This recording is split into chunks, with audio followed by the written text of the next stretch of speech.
All right, everybody, we are about to start our first patrol of the night here at the Blackford County Jail. So we're now officially in the dungeon part of the jail.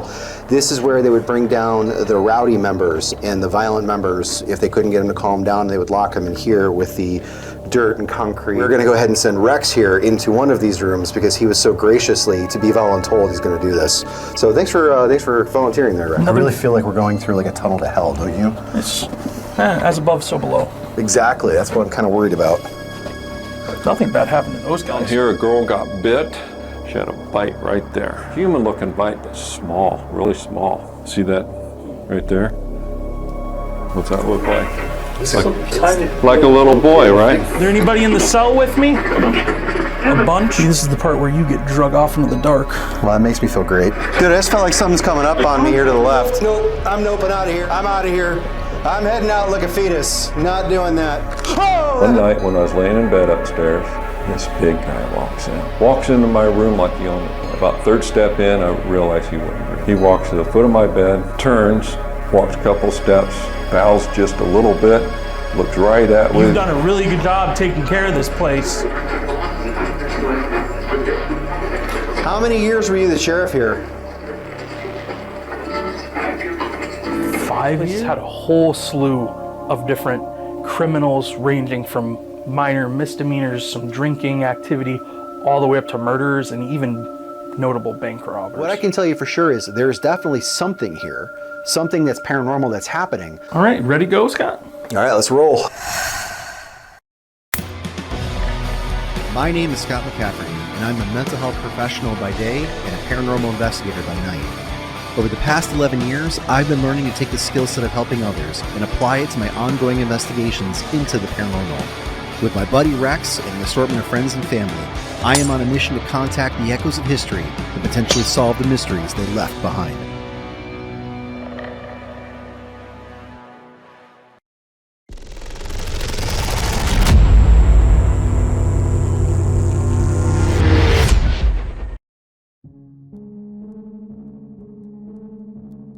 Hartford City, Indiana began as a small log cabin community up until about the 1880s, when natural gas was discovered in the area and it caused this huge economic boom. And as all these people started flooding into this area, that's when they built the jail in about 1875. And it took about 2 years to complete, and it actually stayed in operation up until about the year 1995. Howdy guys, my name's Rex. I'm here with Ghost in the Studio Productions. Thanks for coming in, thanks for checking us out. Sit down, have a drink of water, and let's get into it. This place has had a whole slew of different criminals ranging from minor misdemeanors, some drinking activity, all the way up to murders and even notable bank robbers. After 1995, the building was vacant for a short period of time before the current owner and his brother bought the property shortly around the year 2000. My brother was renting here in town when the old Blackford County Jail came up for sale. Silent bid. So my brother put in a bid not thinking he would get it, but hey, he wouldn't have to rent anymore because you could live here. 11 people was interested in it. 9 wanted to tear it down for parking, 1 to make a restaurant, and another one turned into parking. And my brother came in second. And the guy says, I don't care what happened in the building. He's an ex-cop. I don't care what happens in the building. I just want the generator in the basement. So we said, pull your bid and we'll give you the generator. He did, and we gave him the generator. So that's how we ended up with it. Jail's just too much full of history just to tear it down for anything, let alone parking.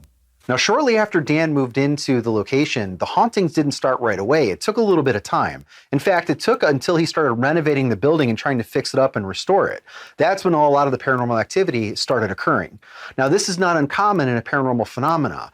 Imagine that you're stuck in a location, you live there, and someone were to come in and start renovating everything around you. You don't have any say over it. You didn't ask them to do it, but here they are showing up and they're changing everything that you're used to. So a lot of spirits usually start getting really annoyed by this, and that's when their activity will start up a lot more. One night when I was laying in bed upstairs, this big guy walks in, 6 foot, 6'1", something like that, and walks into my room like he owned the place. And it's like 1:30 in the morning. I just laid down, so I was wide awake. And he walks in, about third step in, I realized he wasn't real. He didn't make a single sound. He walks to the foot of my bed, turns, walks a couple steps, bows just a little bit, looks right at me with these sparkly blue-gray eyes. This is burned in my brain. And about 2 seconds later, gave me this most beautiful, tranquil smile. I had no idea what was going on. And I had a guy graduated with, he was such an introvert, I knew he wouldn't talk to anybody. And I talked to him and I described this guy and he goes, well, that sounds like Ed Townsend. Who's Ed Townsend? You know, the sheriff that died downstairs in the office, died of a massive heart attack. And he goes, I'll get a picture and I'll bring it back to you. Brought it back, and oh my gosh, that was him.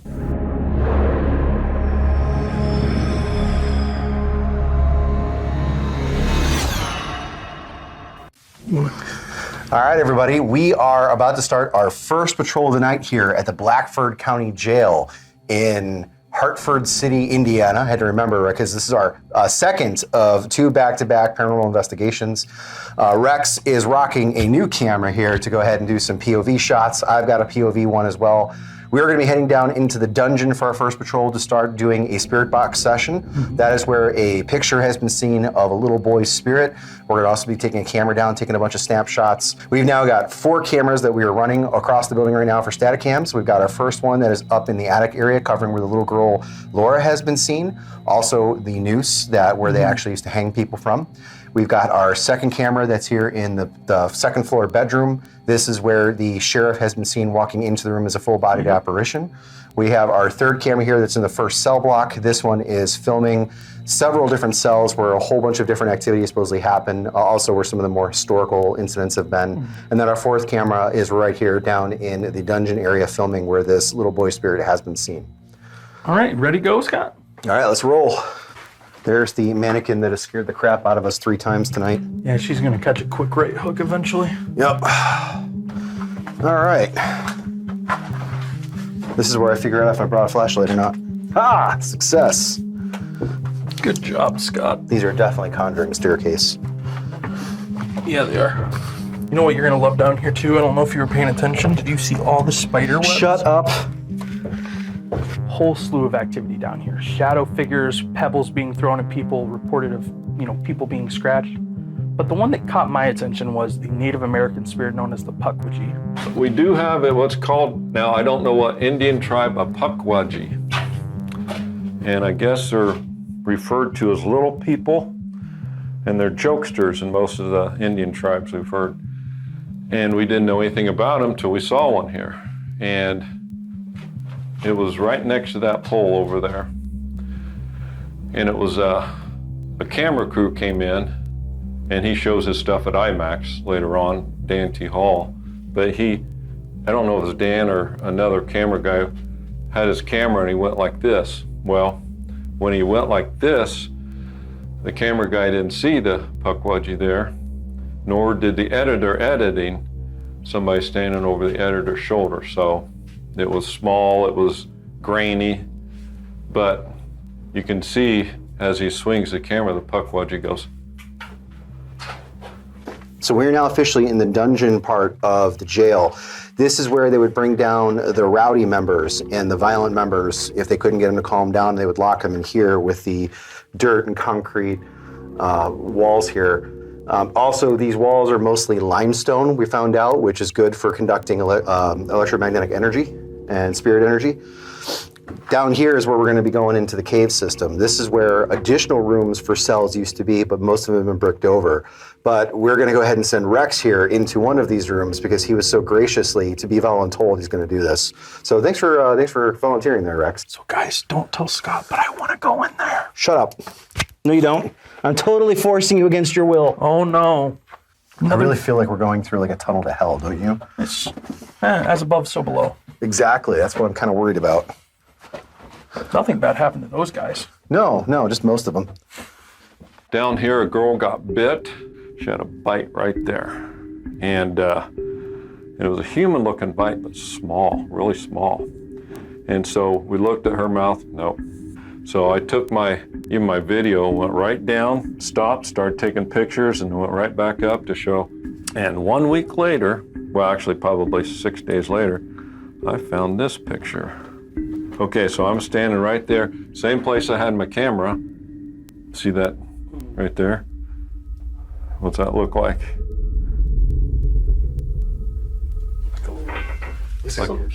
Like a little boy, right? Yeah. Pukwudgie, I don't know, but it looks like a little boy to me. And he's so little that probably about the size of the bite. So Dan, our guides, took a picture from roughly right here to the corner, which is where he got that figure standing, which is where we have a static camera shooting out into this room here. Spirit box. Careful, you just hit the REM pod. Hi, is there anybody here? No, that was fast. Well, if you're not here, how are you talking to us? Hi, I thought I heard you say hello. Hello? Hi, how are you? How'd you end up down here? I think he said leave. Leave? We just got here. Why would we leave? But I'll tell you what. If you really want us to leave, I'm gonna move the light. You see this ball right here? That lights up? Whoever was tossing stones, if you can pick that up and toss it to the end of the hall, I'd be more than happy to leave you for the rest of the night. Who's here? You're really talkative. I heard I did. Marco!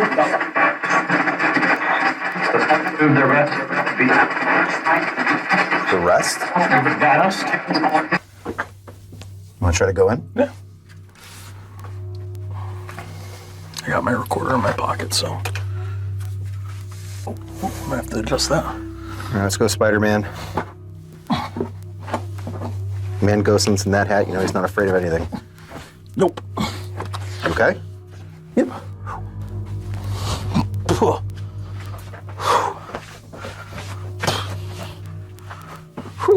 See, this is the part where you get drug off into the dark. Well, that makes me feel great. It wouldn't make me feel great. Well, you want to try a spirit box? Ugh. Yeah, that's why I brought it here in case you want to try it in there. There anybody in the cell with me? Well, that was an answer. I couldn't make it out. A bunch? How long are you going to be locked up in here?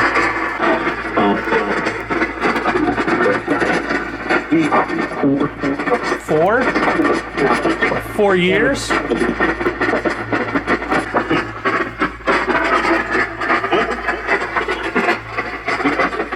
Dude, I just felt like something's coming up on me here to the left. What? I just felt like someone's coming up on me here to the left. Yeah? It's cold now.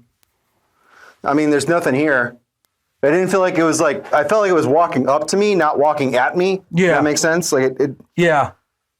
whew. I mean, I suppose it could be my mind screwing with me, but Yeah. I'm trying to get my flashlight going on my phone so I can go ahead and turn it back on because it seems to be responding. Good morning, Liz. Good morning, Lynn said. Who was walking up towards Scott?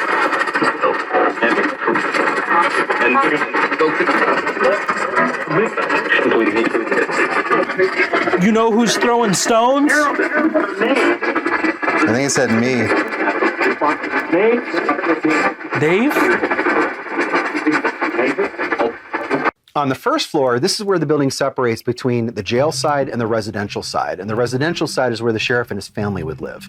So let's go through the first floor cell block. But then for the longest time, we got hard-soled shoes walking around the catwalk. Come to think of it, was only just this direction. What I remember, I never even thought about that. I think they only came this direction. And I think one of the best EVPs, a Class A, I think you call them, believe it or not, I don't ghost hunt much. Class A was about 1:30 in the morning, just clear as a bell. You hear this little kid goes, "You know where my mommy's at?" So an EVP stands for an electronic voice phenomena. So if me and you're having a conversation and I put a recorder down on the table and we listen back to it, there could potentially be a third or fourth voice on that recorder. The reason that's so important to us, it's very easy to distinguish if there's 1, 2, or 3 people there. If you pick up on another voice, you got something. We spent about a half hour in the first floor cell block and unfortunately didn't get any kind of evidence except for this potential EVP that we're going to play for you right now. Ow. I see my little knee. Is there anybody in here with us?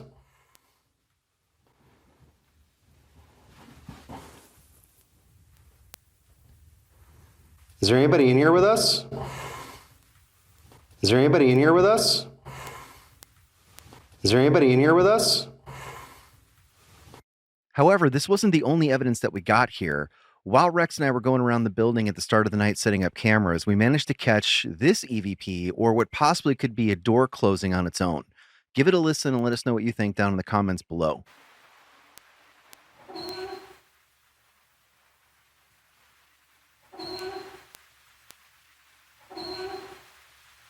After we finished up in the first floor cell block, we decided to go up to the second floor bedroom where Dan said that he had seen that figure come into his room. Marco! Polo! That was the clearest one yet. Thank you. Can you tell us your name? Ann? Why, hello, Ann.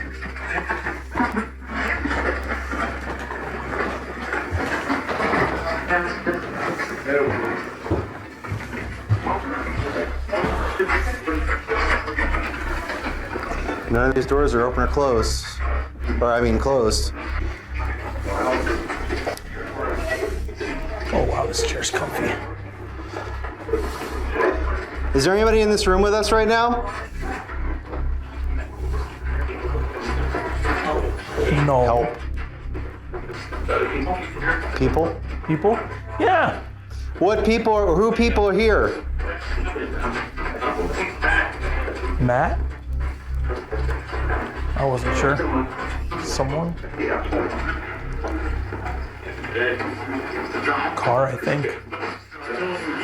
Hey, Ed. Sorry to bother you, but I just wanted to say that you've done a really good job taking care of this place.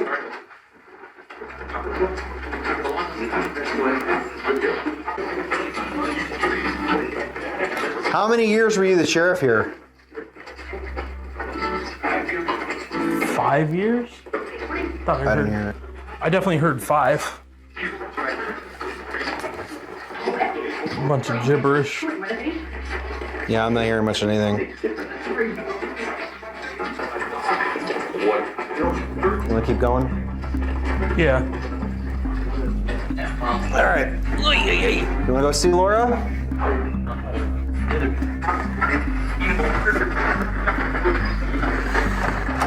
Scott and Rex entering.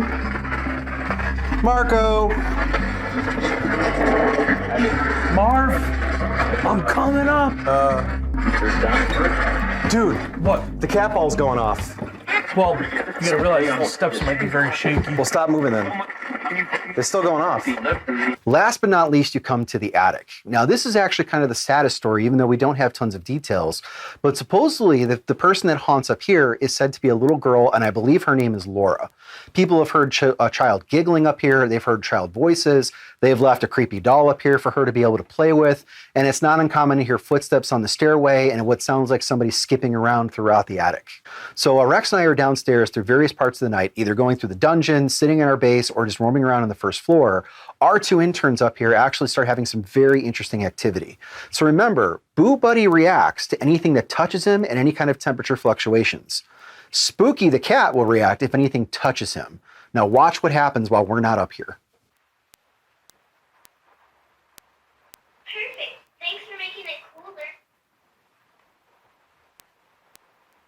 Aw, thanks. I like holding hands with you. I like hugs.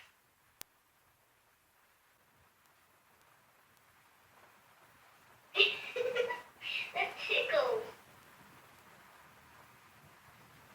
Aw, thanks. I like holding hands with you.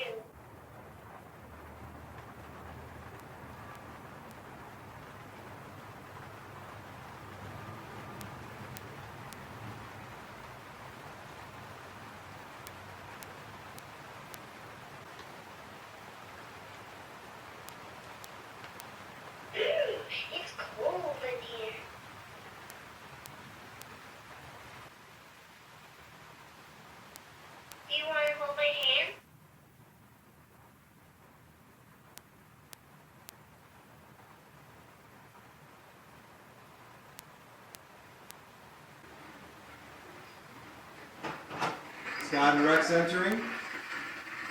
Marco!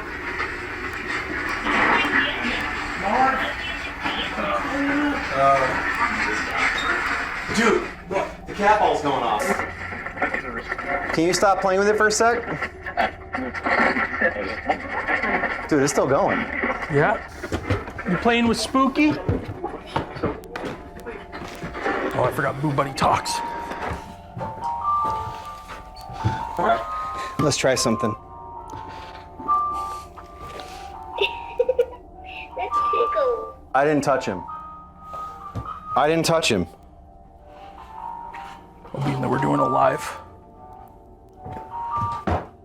Boo-Bay is ticklish. Stomp one more time. Aw, thanks. I like holding hands with you. Okay, so we gotta be careful when we stomp. Oh, sorry, Spooky.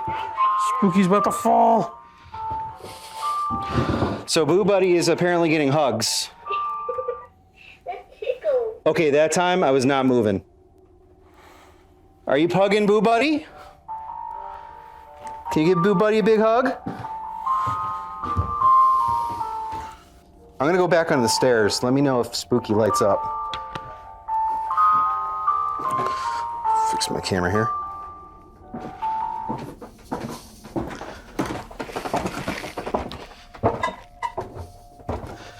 All right, I'm at the bottom. I'm gonna come back up now. All right, I'm now at the bottom of the stairs. Turn around and come back up. Give it a second, Scott. I bumped the plank that it's sitting on. Let me know when you're ready.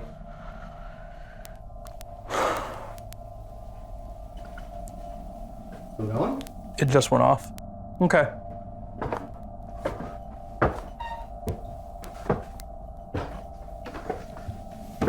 Neither one is now going off. No. Well, I think we definitely got something.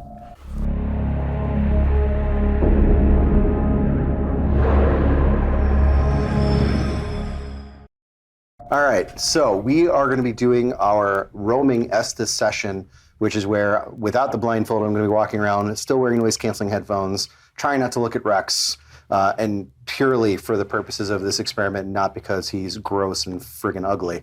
No offense, Rex. That's what you get for saying I have a punchable face. All right, now we'll do the serious version. Guys, we are ready for our second patrol tonight. We're going to be doing a roaming Estes session where I'm going to be walking around with the noise-canceling headphones attached to a spirit box. Unable to hear anything that Rex is asking. I'm pretty much going to be moving around on a whim and just saying whatever the box says. So we're going to see how this goes. We just did this last night at the Jim Jones church. We had a lot of success with it, so we're hoping we'll kind of have a repeat of that here tonight. So without further ado, let's roll. You ready? Yeah. Now I need a flashlight so I can actually see where I'm going. Wherever I put the flashlight. All right. So another big thing for anyone who's going to try this is if you are not receiving and you're asking the questions, if they're ever looking at you, make sure you look away. That way there's no reading lips or anything of that sort. Now, we don't know where Scott's going to take us, so it's going to be a little adventure. All right. For the purposes of the camera, there. Okay, let's go. Himself.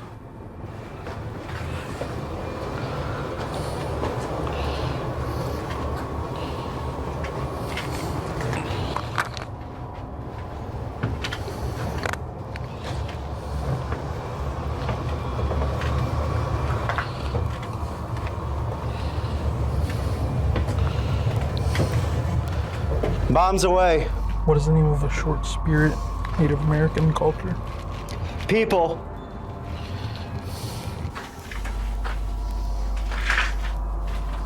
Just so you guys know, the owner told us that these are like props, so. People really like their glow sticks, damn. Ow, motherfucker. Ha, scream. In the head.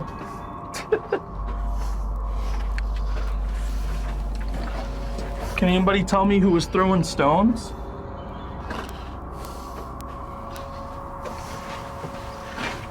Do it.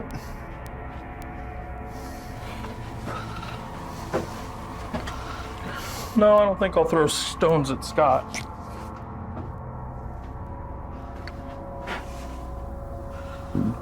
He's gonna set that off.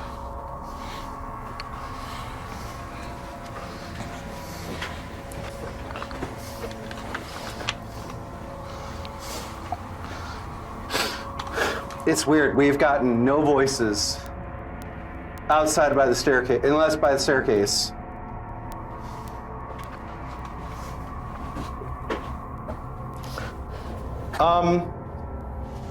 Really clear female's voice. Do you not know the name of it? Amber. We got that name when we first came down too. I don't think it was Amber.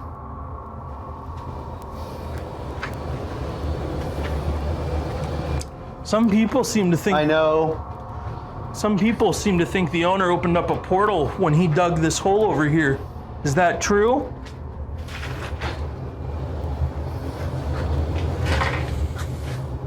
Oh, out of here. That. Nope. I'm noping out of here. Spiders. I'm out of here. I'm heading out like a fetus. Not doing that. Spiders. Oh, God! That damn mannequin!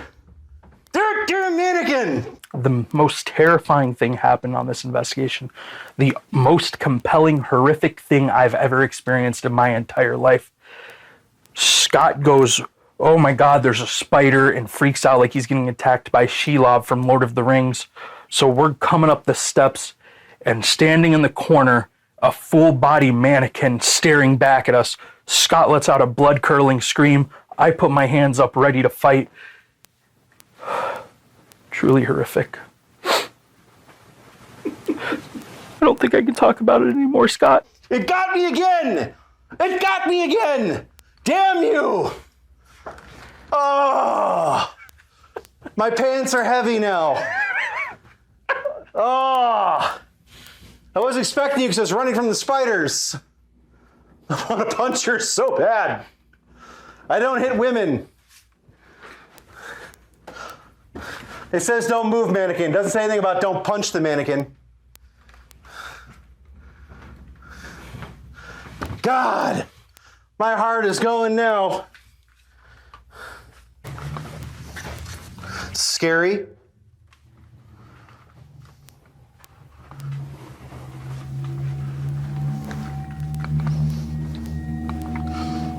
Car. Scott and Rex entering.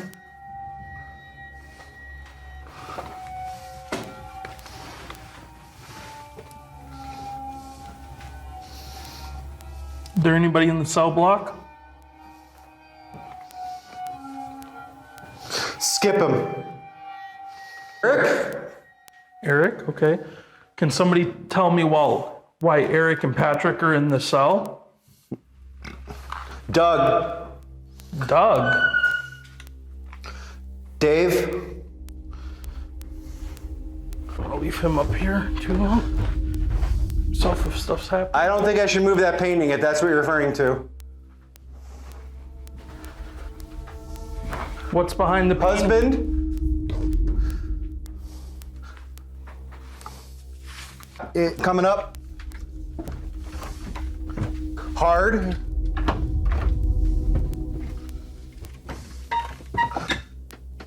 I am not setting off the cat ball. It is not going off.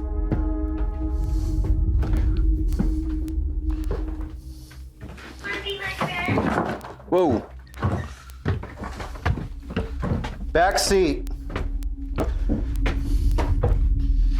What used to go I'll be available in the corner. What used to go New York. What used to go on up here? Maybe we should reset up the noose.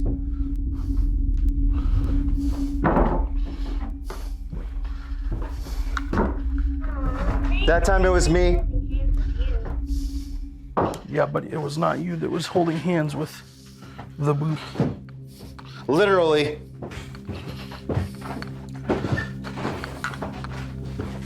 Hey, stop. Hey, Scott.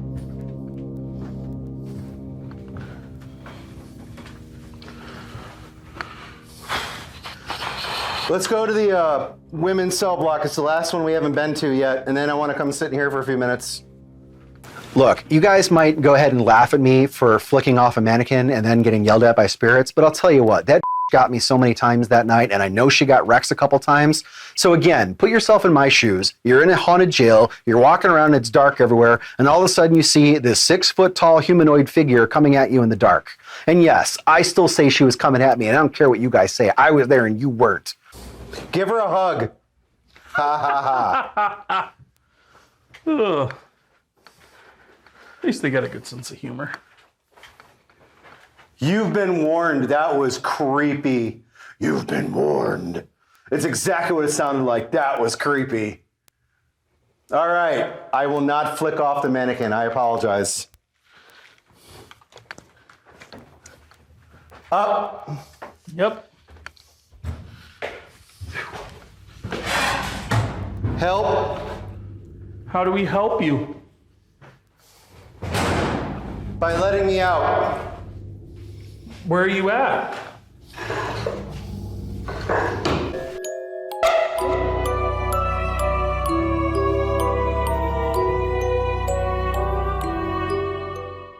One of my favorite things to do on these investigation guys is what's called a trigger experiment. What you do, say you're in a jail like we are, you recreate a moment from history that these spirits would have experienced. In this case, we do an escaped prisoner where we're walking with what looks like a baton, yelling at the prisoners to see if we can rile up something. The reason you do these is it pumps up the energy of the building, it gets the spirits moving, and it recreates those memories they have, especially the more intense ones. So if you're feeling very emotional about something, that leaves residue or energy behind. So in this case, we're doing a moment in time where a prisoner could have hypothetically got out, which this prison did have many escapees, so this kind of works out perfectly. Ladies and gentlemen, we have a missing prisoner.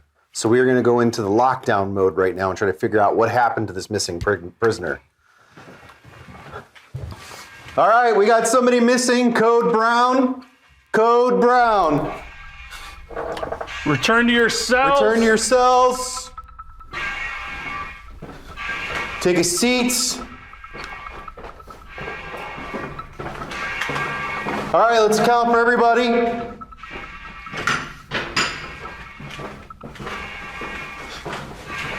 All right, let's get these cells shut down. Everybody, back up against the cells, hands behind the bars.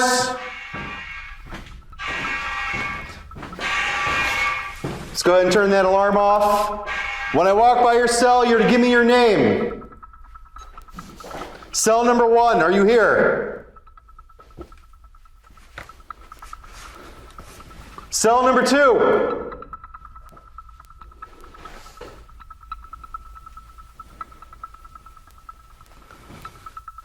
I don't want to hear any noise other than when I talk to you.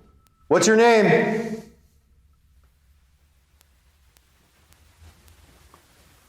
Let's go. Shape up. So far, you're all accounted for. I was waiting for it to get to an even 2 minutes. Cell number 2.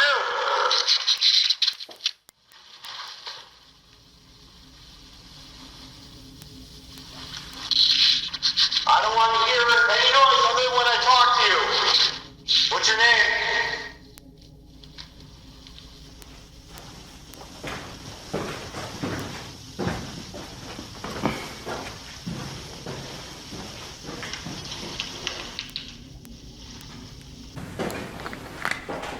Nothing. All right. We're going to leave now and let you guys get some rest. But if I so much as hear a flea fart in here, I'm going to come in and start busting some skulls. Do I make myself clear? All right, good night.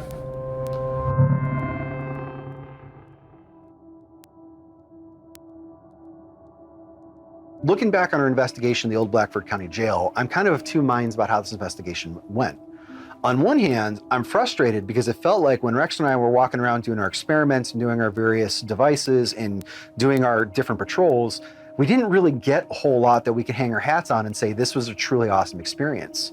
But when you go back and look at the evidence we got on our static cameras, like those are things that I can't explain. Rex and I were not in those rooms. We weren't anywhere near those rooms when those things happened. But here we have all this evidence on here that we can't explain. So I'm happy we got it, but I'm very frustrated because nothing seemed to happen while we were there. So is that because we bothered something? Was something scared of us? Were we coming on too strong as personalities? I don't really have a good answer for you. What I can say is, of the three questions we always ask when we do an investigation, that is something here? If so, what is it and why is it here? What I can tell you for sure is there's definitely something here, something that's paranormal that's happening, but I can't really tell you for sure who or what it is. And I really can't tell you why it's here. And that's always frustrating because that means that at some point we're going to have to come back here and do a follow-up investigation because I want to solve mysteries. That's why I do this. And guys, as always, remember, why crack open a cold one